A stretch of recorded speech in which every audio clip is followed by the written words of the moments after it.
Sa ibong kang distansya asin alanga ang kang panahon.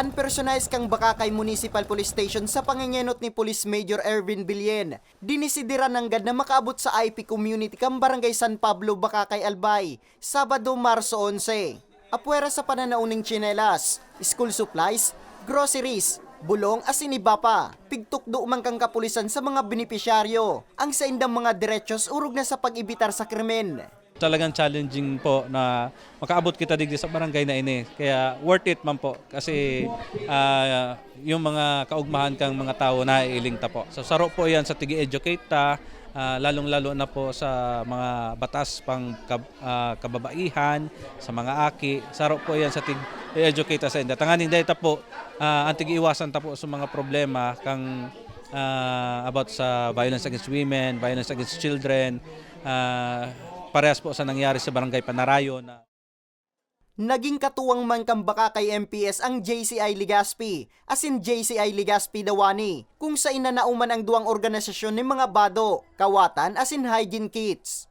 Maging ano po sila, mapahalaga nila yung mga nabigay namin, tapos mapasaya po sila, especially yung mga bata, tapos yung mga kababaihan po kasi International Women's Month po ngayon.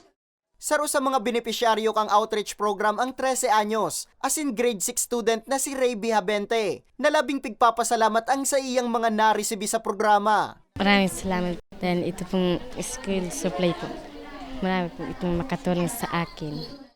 Labi man ang pasasalamat ni Punong Barangay Antonio Begueras, asin kang representante kang IP community sa PNP, asin iba pang mga nagtarabang nga maging posible ang aktibidad. Nyaunan sa kuyang dakulaon na pasalamat, minsan nga ni ang lugar me, nyaon digdi sa bulod, naabot ninda, grabe ang pagsakripisyo ninda sa dagat, sa agihan, sa mga putwok, na sa kuyang nganing ang sa kuyang barangay na dakulong pa ang pangaipo para sa mobilisasyon kang mga habal-habal.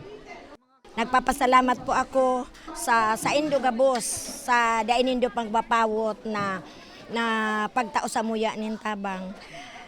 Bako lang po ngunyan, last year nagtaon na kamo, sa mga masunod pa. Kung may sarumandang hahagadon pa ang barangay, iyo ang makaagansinda ning malinig, asin ligtas na pagkukuhaan ng tubig. Saro kaya ni sa mga mayormente, asin haluin ng pigpo problema kan sa indang lugar.